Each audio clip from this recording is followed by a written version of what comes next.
When looking at Japan, most seem to believe they were isolated, then forced to open up, and then began to conquer. But Japan had a history of expansion overseas just before they closed off their country.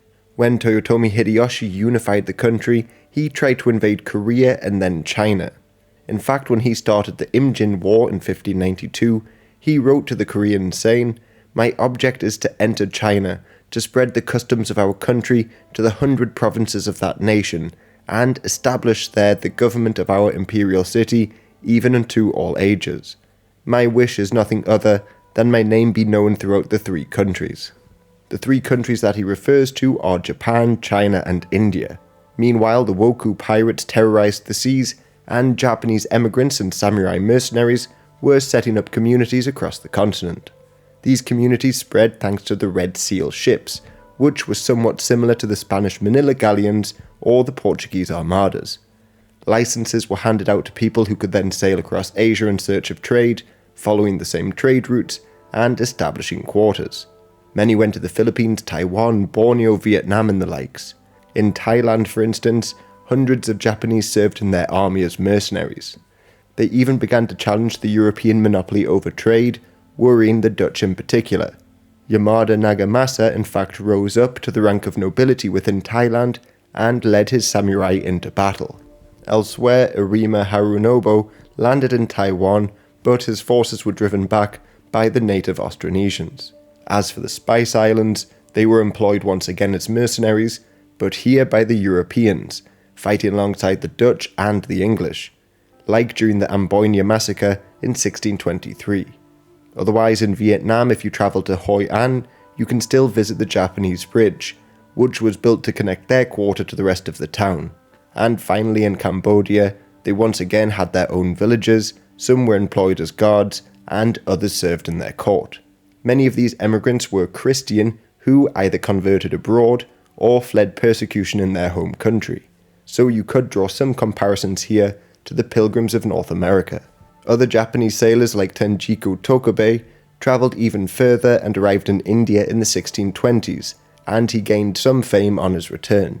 Hasakura Tsuninagi even travelled to the New World and onto Europe where he visited Rome. Yet what's interesting here is he travelled on the Date Mura, a ship that they built themselves in just 40 days, far faster than the Europeans, and a ship capable of travelling across oceans. So it's not hard to imagine that they could well have become a major sea power in the 17th century, just like they did in the 20th century. However, fearing the spread of Christianity in their country, and having failed to even take Korea, Japan closed their borders, ending their colonial dreams before they really had a chance to get going. So they were closed off for hundreds of years, until Matthew Perry and the Americans opened them up to the world again. And when they opened up, the world began filling up with Japanese art. This began a style of art known as Japonisme in Europe, which was inspired by the Eastern works. Famous artists like Van Gogh, Manet, and Monet were all influenced by this art style, but for the longest time, the works of major artists were just for the elites. However, thanks to Masterworks, you too can get in on this forever growing market. For 5 years, Masterworks has been the platform for buying and selling shares as an investment in iconic artworks. So they have democratized the art market by allowing anyone to buy and sell fractional shares in high-value works of art. For centuries, rich businessmen have often invested in this field, diversifying their portfolio and making huge gains. And now you can too. Other investors have seen an average return of 26.8%, far larger than many other opportunities out there. Plus, contemporary art prices have outperformed S&P 500 total return by 164% for the past 26 years. Now, usually there is a waiting list to sign up, but with my code JABSY, you can skip the wait list and start investing today. Maybe buy into a Banksy, a Warhol, a Picasso, or keeping with Japan, a Kusama. So again, use my code to skip this waitlist on Masterworks, but for now, let's get back to Japan when the country finally opened up. The Meiji Emperor fought against the shogun for dominance and won this, the Boshin War. But once in power, they needed to establish a new government style. After exploring a couple of options, they were impressed by the Germans, especially after their victory against France. So they adopted the Prussian model. but this would cause many problems later on. This is because even though they had a democracy with a prime minister and the likes, the armed forces were under the direct control of the emperor, and they had the power and autonomy to make their own decisions. So when looking at Japanese plans, it's hard to pin down any centralized plan, as some invasions were launched by the army or navy without authorization from Tokyo. Plus, like in other Asian countries like China, secret societies often filled with military men would push for conquests. And these plans for conquest began straight away, as after they modernized their armed forces and removed the shoguns, the Japanese began to look outwards. For instance, in 1873, there was a debate over launching a punitive expedition against Korea, because they refused to recognize the Japanese emperor as an emperor. However, this debate, called the Seikanron, went against the war party, and no expedition was launched. The following year, though, they did launch an expedition to Taiwan in response to the local Austronesian population killing Japanese sailors. Although they quickly left Taiwan, this move weakened the Qing government, and with their new power, they could formally annex the Ryukyu kingdoms, which had, up until that point, been a tributary state of both the Japanese and Qing government. Otherwise, weirdly, they looked hundreds of miles away to Hawaii, which was then independent. In 1871, they signed a treaty of friendship with the kingdom, and King Kalakaua was keen to lease land to the Japanese and enter into a federation of sorts, even offering his niece's hand in marriage to a Japanese prince. Japan at that time, though, was still weak, so they didn't want to antagonize the Western powers. Yet, although the emperor rejected a federation, he did say, "I ardently hope that such union may be realized at some future day. It cannot only be the fortune of Japan and Hawaii, but also of whole Asia." Nevertheless, in the 1890s, Hirohito Kato thought Japan should protect Hawaii's independence, seeing it as a stepping stone further afield. But again, nothing came of this, so Japan largely decided upon their first two targets, being Taiwan and Korea.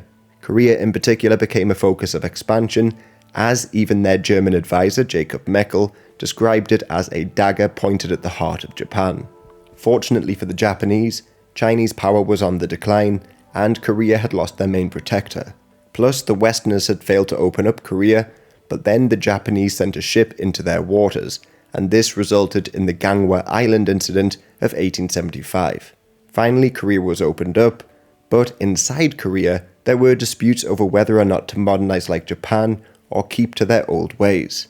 This led to a couple rebellions and disturbances like the Imo incident, which was led by the conservatives who wanted to keep Korean traditions.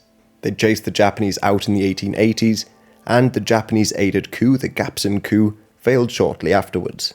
But both China and Japan were unprepared for a full-scale war, so they both agreed to withdraw from Korea until, in 1894, Korean peasants rose up in the Donghak Rebellion. When the Chinese sent troops in to put down the rebellion, the Japanese used this as a cause for war, and the First Sino-Japanese War began.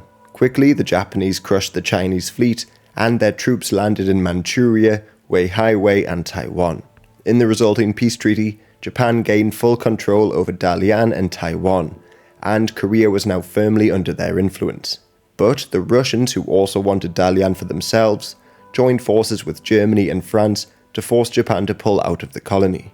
This would be one of the first of many incidents that humiliated and angered the Japanese, and made them incredibly angry at the Western powers, as almost straight away, Kaiser Wilhelm would claim parts of Shandong for Germany. This almost led to a scramble for China, as Britain, Russia, France and the likes all claimed chunks of the country to be under their sphere of influence. The Japanese tried to join in and get the Japanese to recognize Fujian to be under theirs, but the Americans helped pressure the countries to withdraw their claims, and the scramble never really took place. Now you may assume that China would have been the natural next target, but really it was Russia. In the 1890s, Fukushima Yasumasa undertook an epic journey, travelling from Berlin to Vladivostok on horseback, all while learning about the various people living under Russian rule and the construction of the Trans-Siberian Railway. Then, in 1900, Kashimoto Jiro was sent to Europe as a member of the Secret Service, and he helped find and fund Russian revolutionaries and independence fighters. One of his main targets was Finland, and he met with Koni Zeliakus, the leader of the resistance there. Takashi then began looking into the idea of funding Muslim rebels in Central Asia, and even met with Vladimir Lenin, who at that point was living in exile in Switzerland.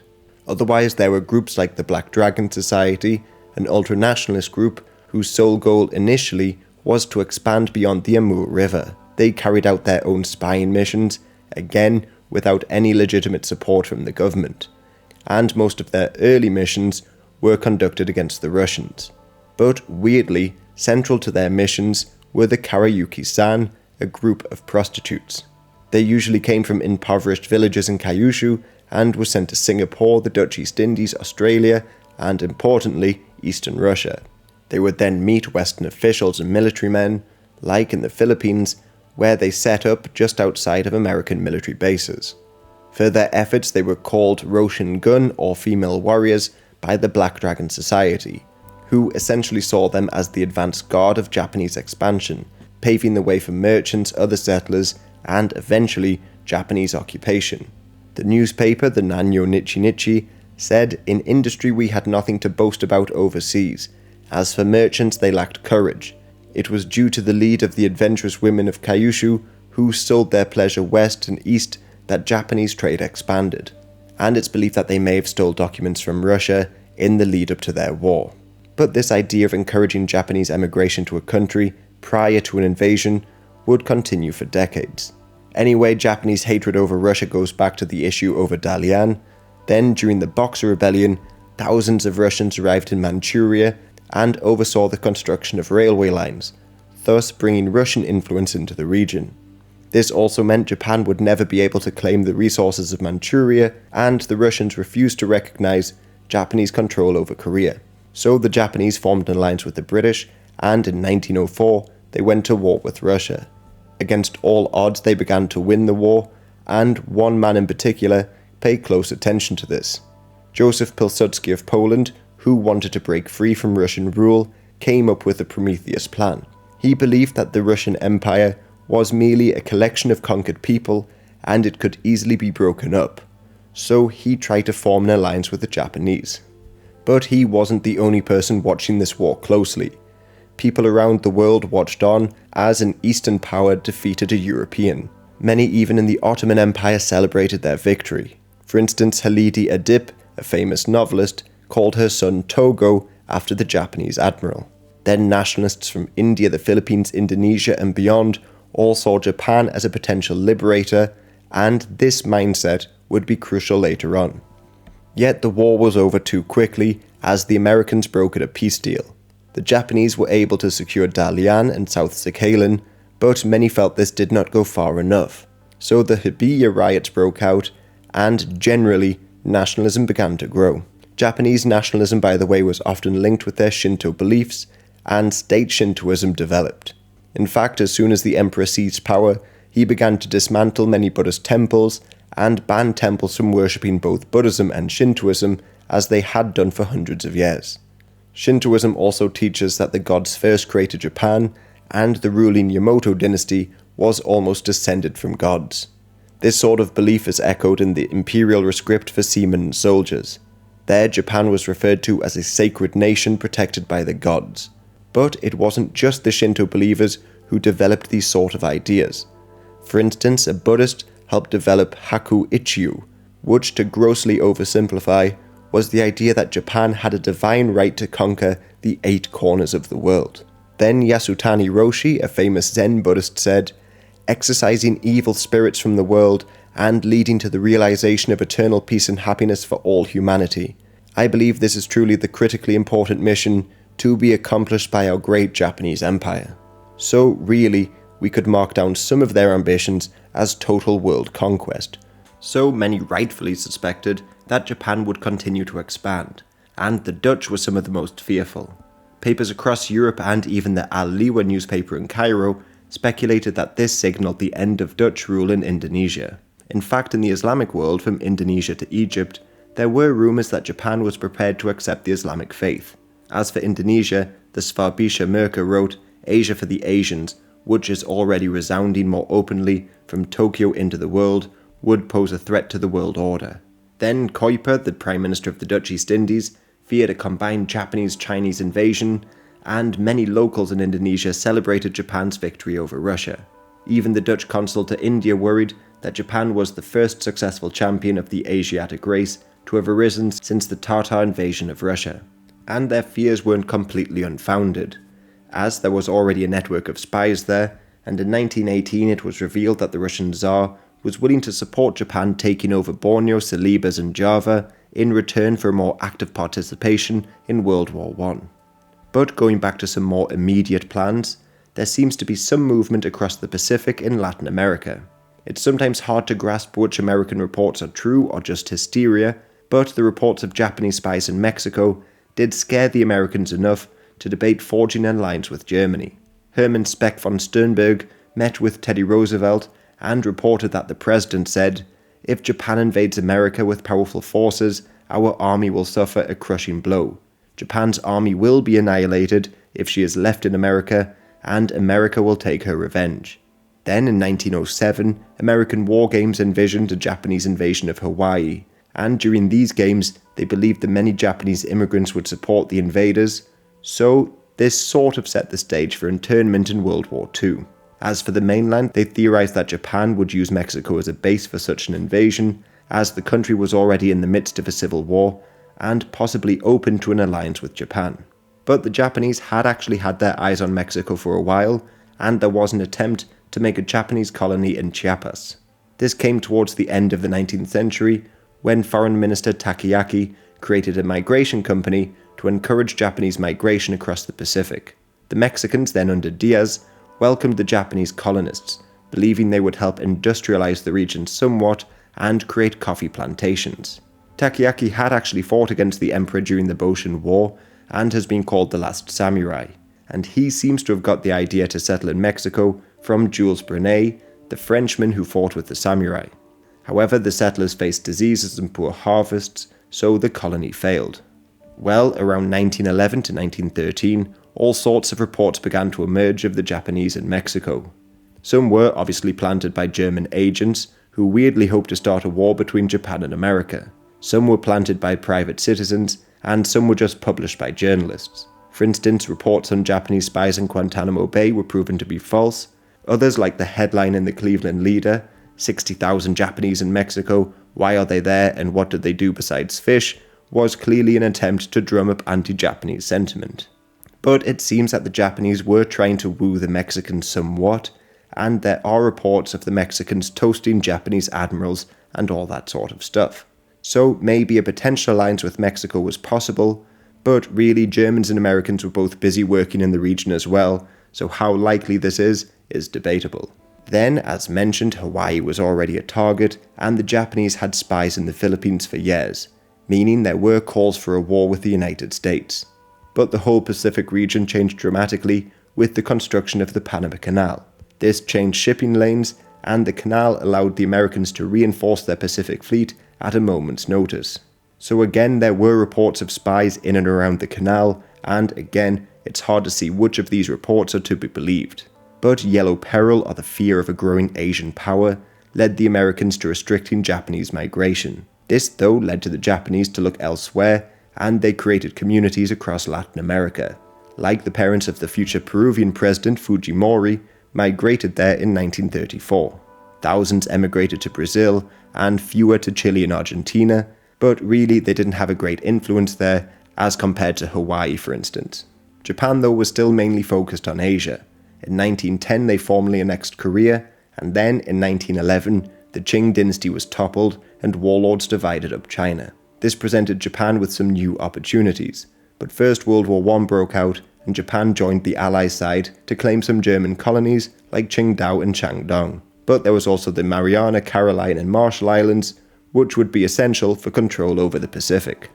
The Japanese also exploited the war by sending 21 demands to Yuan Shikai in China. This would have given Japan control over mines, harbours and the likes, particularly in Shandong and Manchuria, plus Japanese advisors would be brought into the Chinese government, essentially turning the country into a puppet state. They tried to keep these demands secret, but they became public knowledge, and a wave of anti-Japanese sentiment swept across China. They also caused some concern among the British, even though they were allied with each other, and the Americans. so Japan promised to drop some of their demands. But relations between Japan and the Western powers grew worse at the end of World War I. Although Prime Minister Haruo Takashi hoped to keep good relations with the West, at the Paris Peace Conference, he proposed that there should be racial equality for all coloured people that were part of the League of Nations. He intended just to elevate his own country's position, but he didn't realise the huge potential ramifications this would cause in the huge empires or racially based societies like the United States. Countries like France, Italy, Brazil, China, Greece, Serbia and the Czechs all voted in favour of it, but Woodrow Wilson overturned it. So, although the Japanese were given some German colonies to appease them, this was still a major blow and a cause of great humiliation. They allowed their alliance with Britain to expire, and then many saw the white nations of the world as treacherous. This would set the stage for some Japanese trying to push for the unification of all non-white people under their control, but I'll get onto that in a bit, as the Russian Civil War had also broken out. Japan sent an expeditionary force into the east of Russia to aid the white movement.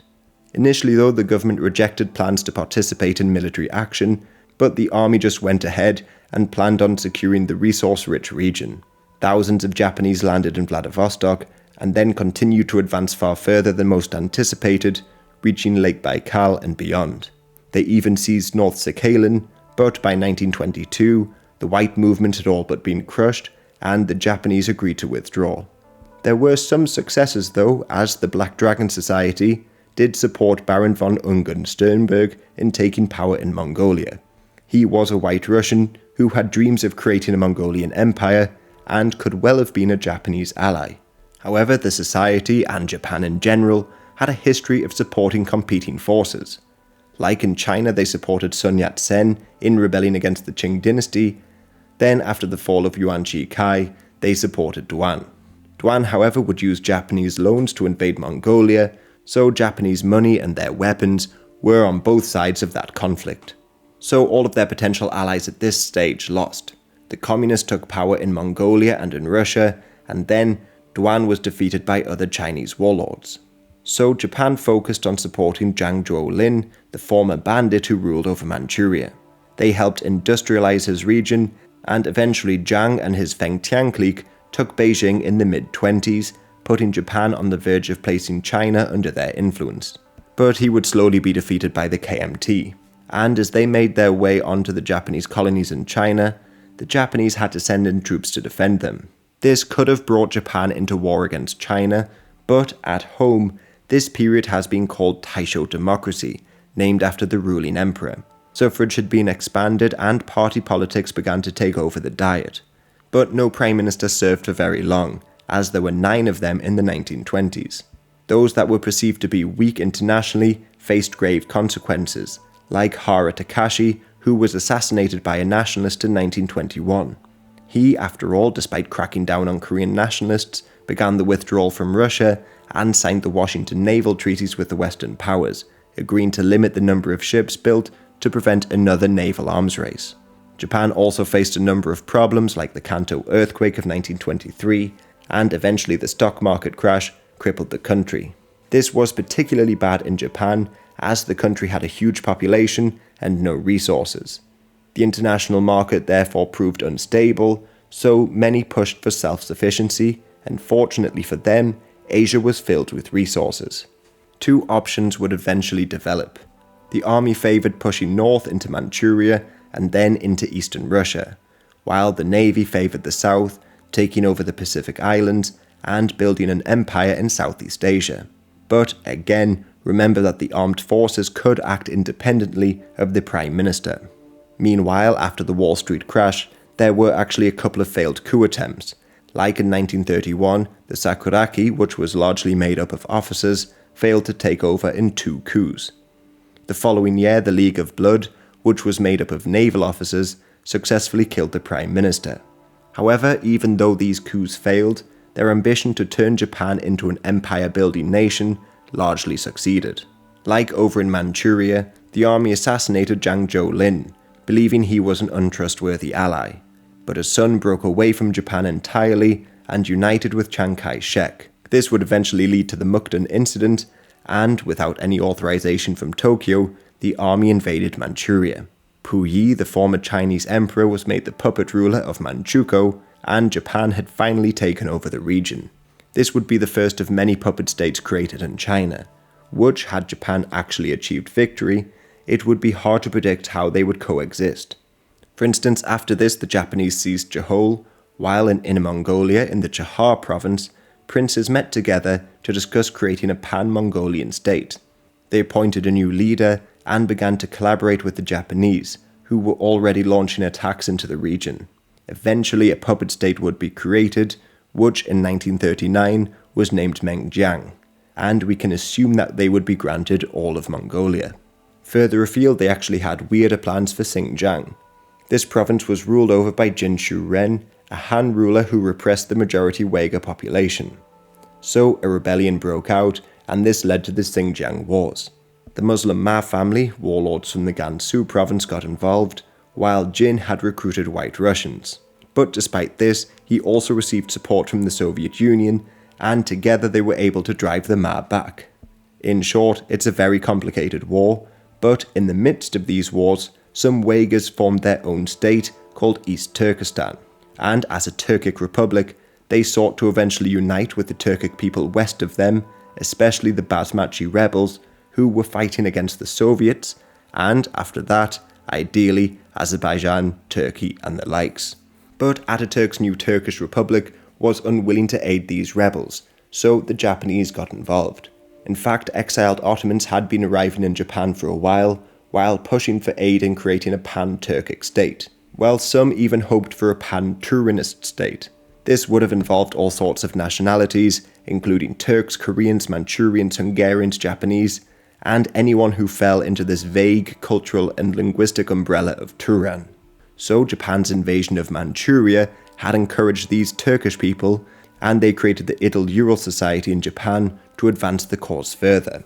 Then, in 1933, the exiled Ottoman prince, Abdul Karim, arrived in Japan. This gave these groups the idea of placing him in control of East Turkestan, while Japanese weapons found their way to the new state. So we could have had an Ottoman ruler of a Turkic empire somewhere in Western China and Central Asia. But it wasn't to be. The Soviets were well aware of the threat that Japan posed, so they told their ally in the region, if you let them to create an independent state in the south of the province, converting it into a second Manchuria at the back door of the USSR, we will not just be side watchers, we will start to act. And the Soviets weren't the only ones to notice the similarities, as allegedly Ataturk commented that this state would be a Muslim Manchukuo. So the Soviets eventually invaded in 1934, before the Japanese could make their move. However, had the Japanese secured victory in World War II, we could expect maybe a pan-Turkic state in Western China under their rule. Thus, there would be 3 puppet states across all of northern China. But again, going back to the Turkish emigres, some in Japan hoped to create a pan-Islamic state, and apparently there were sometimes fights between these different groups. Japan, though, would use both the pan-Turanists and the pan-Islamists to spread their message across the world. As for the Ottoman prince, he was found dead in a hotel in New York with only $3 in his possession. All of this, though, meant that the Russians had once again stood in the way of Japanese expansion, and tensions along the Manchurian border led to a number of skirmishes. Although many in the army hoped to start a full-scale war with the Soviets, other units eventually opened up a war with the Chinese. In China, they eventually set up a puppet government under the leadership of Wang Jingwei. This initially began as 2 separate governments, the Provisional and Reformed, but later merged to form the reorganized national government. Obviously, he would be in control of most of mainland China. However, how they would balance the power between Puyi and Wang Jingwei is anybody's guess. It's hard to imagine that there wouldn't be further conflicts later on. Plus, the outbreak of the Second Sino-Japanese War obviously brought troops away from the borders of the Soviet Union. Nevertheless, there were further border skirmishes, and the greatest battle was at Khalkhin-Gol in 1939.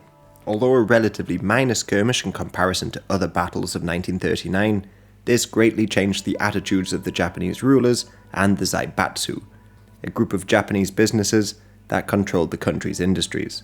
So they began to turn their attention away from the Russian resources, and a non-aggression pact was signed. That's not to say that the dream of invading Russia had died though. inside Manchuria, there were a number of White Russians who, under the leadership of Konstantin Rodzavsky, formed their own Nazi party with a headquarters topped with a swastika. There was also an entirely ethnic Russian unit of the Manchukuo army, the Asano Brigade, which would have invaded the Soviet Union and Mongolia when given the opportunity. Otherwise, when Germany invaded the Soviets, some recognized the possibility to seize territory. This plan was Kanto-kun, and it even got support from Hirohito. But by 1941, the war had begun to turn against Japan elsewhere, and it never got off the ground. Had they actually carried out the invasion sooner, they could have probably linked up with their old allies in Poland, potentially Finland, the Basmachi rebels of Central Asia, and more.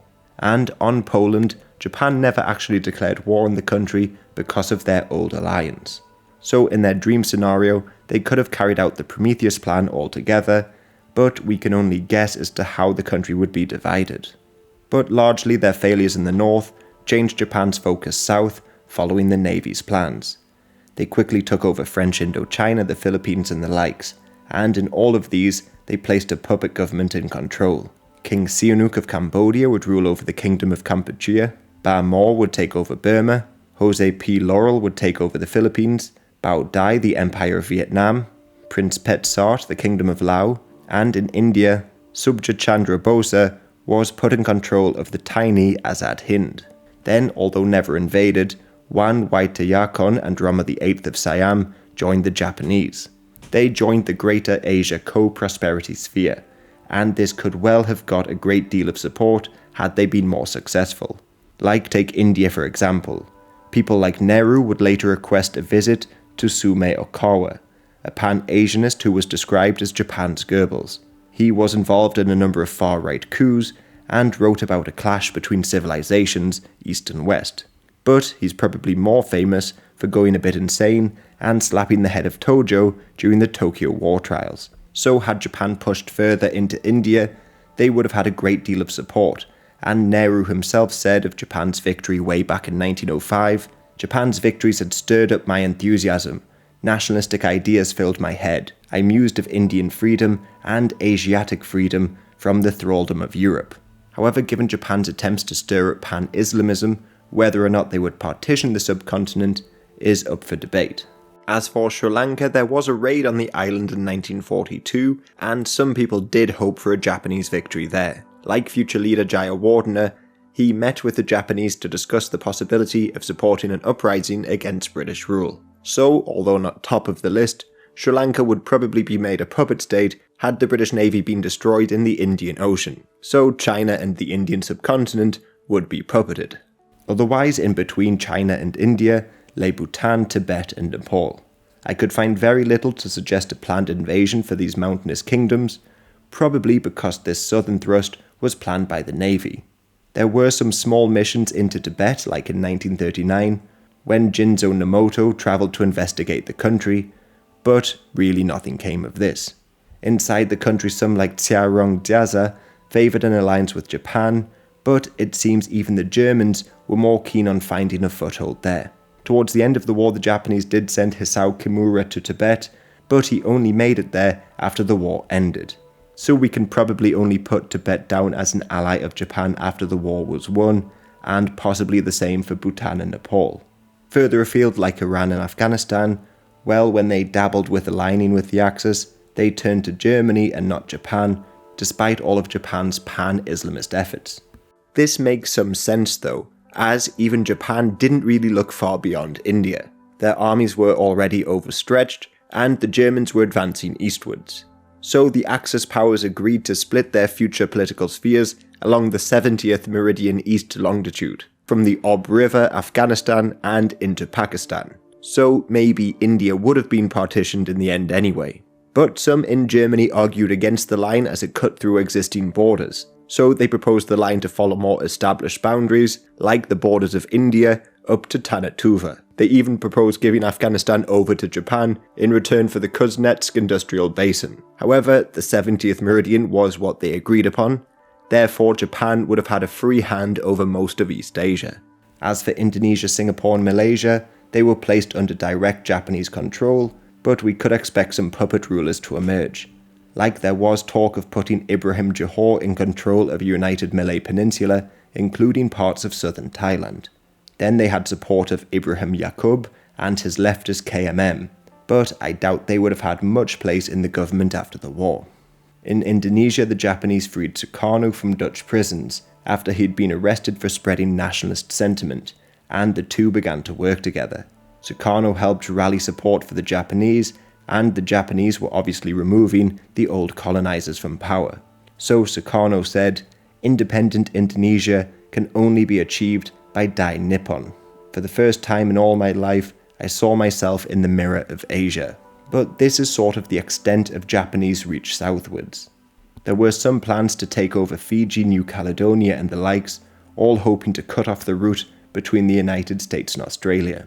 These were called things like Operation FS or Operation MO and Operation RY, but most were just a failure. They did though move into New Guinea, and there was a strike on Darwin, but I could find little to suggest that Japan truly wanted to invade Australia or New Zealand, despite the panic in their countries.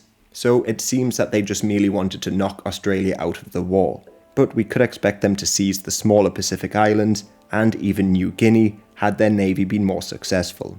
Maybe they'd create the federation that they planned decades ago with Pacific Island monarchs. This would have made more sense than an invasion of Australia, as the Japanese largely looked to unite the non-white world, and for this reason, they never truly looked to invade the United States either. There was an attempt to blow up the Panama Canal, they even seized an island off the coast of Alaska, but as for mainland invasions, nothing serious was ever thought of. So like in Australia, they hoped to create panic, take a couple of islands, and force the country out of the war, and thus take over the Pacific. Despite this though, there were some strange plans going on within the American mainland, and that's to form an alliance with the Black Americans. However, just to go back in time a bit, there was also talk of uniting with black people elsewhere, notably in Ethiopia. In the mid-1930s, there was even a plan to marry a prince of Ethiopia to the daughter of Viscount Kuroda, thus tying the two countries together by blood. But this didn't go down well with the Italians, who were preparing to invade. When the Italians actually did invade, many Japanese felt compelled to help out, despite their government's calls for neutrality. The Great Japan's Young Men's Association put out a call for war saying, "Arise, coloured brothers, slay the Mediterranean white wolf pounding on the black lamb of East Africa. Coloured brothers throughout the world, stand up and save your poor brother Ethiopians who are in the clutches of the white wolf." The Black Dragon Society was playing its part in raising funds and even pushing the government to come to Ethiopia's aid. But in 1936, Japan signed the Tripartite Act with Italy and Germany, thus making them allies of the invader. So had the Axis actually won the war, it seems that conflicts would arise over how to divide up Africa and Central Asia, and there could even be disputes over Poland. But going back to America, Satokata Takahashi arrived in Chicago in 1932, and he was apparently a close friend of Elijah Muhammad, the leader of the Nation of Islam. He helped to create the Pacific movement of the Eastern world, which, as you can probably tell by the name, hoped to unite the immigrants in America with the Japanese. But they then went on to try and help African Americans migrate over to Africa. Their motto was, after all, Asia for the Asiatics, Africa for Africans at home and abroad. Plus, many prominent leaders in the African American community spoke highly of Japan and their methods, like Booker T. Washington, Marcus Garvey, and in particular, W.E.B. Du Bois. He in fact spoke so highly of Japan that he even justified their actions in China, and eventually said Japan is regarded by all coloured peoples as their logical leader. Major J. M. Moore was sent to investigate, and apparently the group said American Negroes should be ready to support Japan on call by training their young men in modern weapons, especially aviation, instruction in which is now denied the darky. Therefore, they would act like a fifth column, aiding the Japanese invaders. And to highlight their allegiance to Japan, they should hang a purple ribbon from their windows during this conquest. But this was all the work of a few Japanese people working in America, independent of Tokyo. Sometimes they wanted to create colonies in Brazil, other times they wanted to repatriate people to Africa. Their plans changed from week to week. So, after Pearl Harbor, members of these groups were arrested and no weapons were found. This shows that they didn't truly believe an invasion was imminent, but the Black Dragons were still in America. Apparently at the Manzanar internment camp, their flag was unfurled. So maybe they still held out hopes for a mainland invasion of the United States. So the Japanese plans, as far as I can tell, was to create a series of puppet states across Asia, take over islands in the Pacific, and ideally unite with some African countries like Ethiopia. Maybe in the distant future, they would start to align once again with Mexico and other Latin American countries, and then start to dismantle the Soviet Union, creating a bunch of puppet states there as well, thus uniting most of the non-white world, as they set out to do since at least the end of World War I.